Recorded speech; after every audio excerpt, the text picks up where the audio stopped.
Deməli, uşaqlar Roma. Eyni Romada Yunanistan kimi Avropa qitəsində yerləşir və Appenin yarımadasında yerləşir. Baxın, Appenin yarımadası bu ərazidir uşaqlar. Görürsünüz. Baxın, Appenin yarımadası nəyə xatırladır bizi? Uzunboğaz qadın çəkməsini xatırladır. Düzdür. Baxın, burada davanı da var balaca. Bunu gördünüzsə, deməli söhbət hardan? Romadan və yaxud da ki, İtaliyadan gedir. İtaliya, baxın, ümumi bu yerin adıdır. Roma isə buradakı bir şəhərin adıdır. Baxın buranın. Yaxşı. Deməli, bu Appenin yarımadasında eradan əvvəl 1-ci minilliyin əvvəllərində inkişaf etmiş Etrusklar yaşayırdı. Etrusk bir xalqdır. Və Appenin yarımadasındakı əhali, yəni Romadakı əhali hansı dildə danışırdı? Latın. Yaxşı, bax bunu yadda saxlayın. Yunanlar Yunan dilində, Romalılar isə Latın dilində danışırdılar. Deməli, gəlin Roma şəhərinin əsasının qoyulmağına baxaq. Deməli, eradan əvvəl 753-cü ildə burada bir Romulunun Rem qardaşı var idi, rəvayətə görə. Bu Romulunlar Rem qardaşı hakimiyyət uğrunda mübarizə aparırlar və eradan əvvəl 753-cü ildə Romul qalib gəlir və Roma şəhərinin əsasını qoyur. Roma tarixi 3 dövrə bölünür. Birinci dövr padişahlıq dövrüdür. Eradan əvvəl 753-dən, yəni Roma şəhərinin əsasının qoyulmasından eradan əvvəl 509-a qədər. İkinci dövr respublika dövrüdür. 509-dan eradan əvvəl 27-yə qədər. Üçüncü dövr isə imperiya dövrüdür. Eradan əvvəl 27-dən bizim eranın 395-nə qədər. Baxın, bunların illərin siz əzbər bilməlisiniz ki, hadisələri ki, bunların arasına qoyub tapasınız. Yaxşı. Deməli, uşaqlar, danışaq birinci Romadakı padişahlıq dövründən. Romada padişahlıq dövrü eradan əvvəl 753-dən, yəni Roma şəhərinin əsasının qoyulmasından eradan əvvəl 509-a qədər olan dövrü əhatə edir. Bir dənə burada 509-a fikir verin. Eradan əvvəldirsə 509 neçənci əsr olacaq? 6-cı əsrin eradan əvvəl olduğuna görə 2-ci yarısı. Yəni ki, sonlarıdır. Bir dənə buna diqqət edin testlərdə. Deməli, padişahlıq dövründə uşaqlar dövləti idarə edirdi. Təbii ki də padişah, yəni ki, hökmdar, bir də ki, senat. Senat da kimdə? Ağsaqqallar şurası deməkdir. Deməli, uşaqlar, senatın üzvlərinə senator deyilirdi. Yəni, senatı, ağsaqqallar şurasını idarə edən kim idi? Senatordur. Və bu senator öz sırasında, yəni öz aralarından bir nəfər şəxsi ömürlü şəkildə padişah seçirdilər. Deməli, padişah ömürlük seçilir. Seçki yolu ilə seçilir, amma ölənə qədərdir də. Yəni, irsi deyil hakimiyyət. Yaxşı, başa düşdünüz? Bir nəfəri seçirlər, ölənə qədər bu vəzifəni yerinə yetirirdi. Deməli, bundan başqa uşaqlar, Romada əhali 2 yerə bölünürdü. Eyni Yunanistanda olduğu kimi. Deməli, birinci təbəqə adlanırdı patrislər. Patrislər. İkinci təbəqə adlanırdı plebeylər. Plebeylər. Deməli, uşaqlar, Romada patrislər kim idi? Hakim təbəqə idi. Eyni Yunanistandakı aristokratlar bərabərdir kimə? Patrislərə. Deməli, patrislər İri torpaq sahibləri idi. Bütün torpaqlar təbii ki də patrislərin əlində cəmləşmişdi. Ən yaxşı vəzifələrə bunlar seçilirdi. Yəni demək olar ki, Romada bütün vəzifələrə patrislər seçilirdi. Eyni Afinanı yazısı salın. Bir də ki, senat adlanan bu ağsaqqallar şurasını da yalnız patrislər idarə edirdi. Yaxşı. Və onlar deyirdilər ki, biz Romanın ən qədim əhalisinin nəslindən gələnlərik. Yaxşı. Deməli, patrislər kim oldu? Ən yüksək təbəqə oldular, varlı şəxslər oldular. Romanın ən qədim sakinləri idi. Bütün torpaqlar, bütün vəzifələr, hər şey bunların əlində idi. Yaxşı. İkinci yerdə isə plebeylər. Plebeylər də eyni Yunanistandakı demos. Heç bir hüququ yoxdur, heç bir yerdə iştirak edə bilmir. Sadəcə orduda xidmət edə bilirdilər. Bax, ordu. Sadəcə orduda xidmət edə bilərdilər və Romaya başqa yerdən köçüb gələnlər və onların nəsilləri adlanırdı plebey. Yəni ki, plebeylər Romanın öz əhalisi deyildi. Başqa yerdən gəlmişdilər. Ona görə heç bir hüququ yox idi. Bunların da nə vətəndaşlıq hüququ var idi, nə vəzifədə iştirak edə bilərdilər. Sadəcə harda iştirak edirdilər? Orduda xidmət edə bilərdilər. Yaxşı. Gəldi Respublika dövrünə. Eradan əvvəl 509-dan eradan əvvəl 27-ci ilə qədər olan dövr Romada Respublika dövrüdür. Respublika nə deməkdir uşaqlar? Xalqın hakimiyyəti deməkdir. Yəni Respublika quruluşunda önəmli kim idi? Xalq idi. Xalq nə deyirdisə o idi. Elə müasir Azərbaycanımızı götürün uşaqlar. Seçkilər xalqın yolu ilə seçilir. Prezident seçkiləri olsun, bələdiyyə seçkiləri olsun, deputat seçkiləri olsun, hər şeydə xalqa önəm verirlər.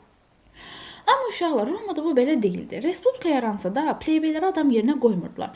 Yenə də pleybeylər hüquqsuz idilər, heç bir vəzifəyə seçilə bilməzdilər, vətəndaşlıq hüququ belə yox idi hələ də. Ona görə də bu zaman pleybeylər artıq buna dözmür. Eradan əvvəl 509-da nə edirlər? Patrislərə müharibə elan edirlər. Və patrislərə deyirlər ki, biz orduda xidmət etməyi istəmirik. Vəsə, orduda xidmət etmək qurtardı. Təbii ki də bu zaman patrislər bir təşvişə düşürlər ki, əgər bunlar orduda xidmət etməsə kim ordunu idarə edəcək, kim orduda olacaq. Ona görə də patrislə pleybey arasında müharibə eradan əvvəl 509-dan eradan əvvəl 3-cü əsrə qədər davam edir və bu müharibədə patrislər pleybeylərə güzəştə gedirlər və kim qalib gəlir? Pleybeylər qalib gəlir. Bu müharibə zamanı eradan əvvəl 5-ci əsrdə xalq tribunu vəzifəsi yaranır. Nə idi bu xalq tribunu? Pleybeyləri müdafiə edən şəxs idi. Yəni bir nəfər şəxs seçilirdi, xalq tribunu adlanırdı və bu şəxs pleybeyləri müdafiə edirdi. Və bunu xalq yığıncağı ilə qarışdırmayın. Yəni gedib xalq tribununu Yunanistana götürməyin. Yunanistanda xalq yığıncağıdır. Burada xalq tribunudur. Bundan başqa eradan əvvəl 3-cü əsrdə 2 dənə böyük hadisə oldu. Birincisi pleybeylərə vətəndaşlıq hüququ verildi.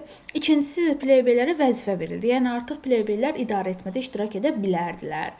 Amma və lakin Yunanistandan fərqli olaraq Romada bu vəzifəyə görə pleybeyə maaş verilmirdi. Əmək haqqı verilmirdi. Yəni no maaş. Maaş yox idi burada, amma Yunanistanda var idi. Yaxşı. Biz görürük ki, eradan əvvəl 6-cı əsrdə Solon islahatları nəticəsində Yunanistanda vətəndaşlıq hüququ verilib, amma Romada vətəndaşlıq hüququ açıldı eradan əvvəl 3-cü əsrdə. Biz yenə görürük ki, eradan əvvəl 5-ci əsrdə Periklin islahatları nəticəsində Yunanistanda yoxsul əhaliyə idarə etmə, yəni vəzifə hüququ verilib, amma Romada bu açandı, Romada bu yenə də 3-cü əsrdədir, yaxşı. Amma burada fərq nə oldu? Romada əmək haqqı yox idi, amma Yunanistanda əmək haqqı verilirdi. Bir də ki, uşaqlar, biz bilirik ki, respublika necə olmalıdır? Demokratik respublika olmalıdır.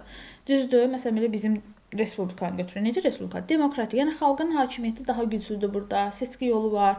Düzdür? Amma Romadakı respublika zadəgan respublikası idi. Nə üçün? Baxın, təsəvvür edin uşaqlar, siz pleybeysiz, yəni yoxsul təbəqəsiz və sizə deyirlər ki, sizə vəzifə hüququ vermişik, istədiyiniz vəzifəyə gedə bilərsiniz. Amma sizə əmək haqqı verməyəcək. Təbii ki də pleybey əmək haqqı yoxdursa burada gedib o vəzifəni tutmaq istəyər. Yox, vəzifəni nə üçün istəyir bu? Nə üçün idarə etmədə iştirak etmək istəyir? Pula görə, maaşa görə. Ona görə də burada Romada əmək haqqı verilmədiyinə görə pleybeylər də təbii ki də vəzifə tutmaq istəmirdilər. Deyirdilər, niyə gedib boş-boşa vaxtımızı orada xərcləyək. Ona görə yenə də Romada ən yaxşı vəzifələrə kimlər seçilirdi? Zadəganlar, yəni patrislər, varlılar seçilir. Onsuz da bunlar varlıdılar da, pul bunlara gəlir.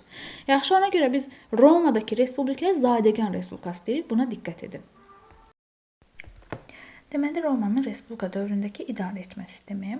Baxın, uşaqlar, Romada respublika dövründə senat var idi, xalq yığıncağı var idi, xalq tribunu var idi, bir də ki, konsul var idi. Birinci senata baxaq. Əslində, senat bizə tanış gəlir. Biz senatı padişahlıq dövründə də görmüşdük. Senatın digər adı nədir? Yəni, Ağsaqqallar Şurasıdır.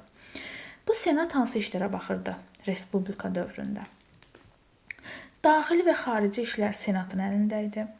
Maliyyə və xəzinə işləri, yəni bu pul işləri senatın əlində idi. Müharibə və sülh məsələlərdə təbii ki də senat baxırdı. Bir də ki, senat nə edirdi? Qərarları hazırlayırdı sadəcə. İkinci yerdə xalq yığıncağıdır. Xalq yığıncağı isə nə edirdi Romada? Xalq tribunu, bir də ki, konsul vəzifəyə seçirdi. Bir də ki, senatın hazırladığı qərarları qəbul edirdi.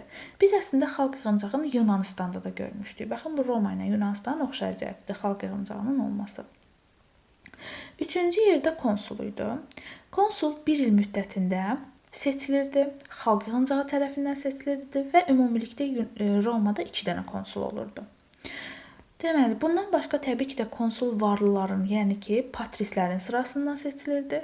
Bir də ki, orduya başçılıq edirdi konsul. Yaxşı. Biz burada görürük ki, Romadakı konsulla Yunanistandakı strategin oxşar cəhəti nədir? Hər ikisi seçkili orqan idi.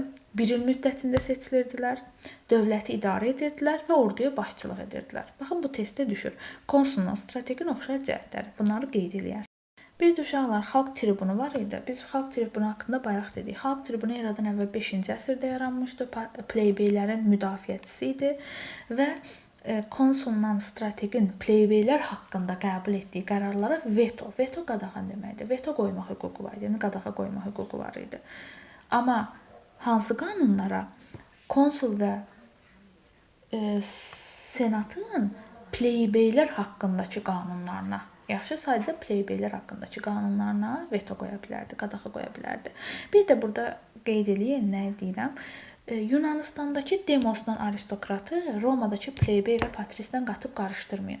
Sizi çaşdırmaq üçün deyir ki, Yunanistanda patrislər varlı şəxslər idi. Yox, Yunanistanda aristokrat olmalıdır. Və yaxud da ki, Romada qatıb qarışdırır bunu. Və yaxud da ki, konsuldan senatı götürür Romaya, konsul götürür Yunanistana yazır. Baxın, bunlara diqqət eləyin.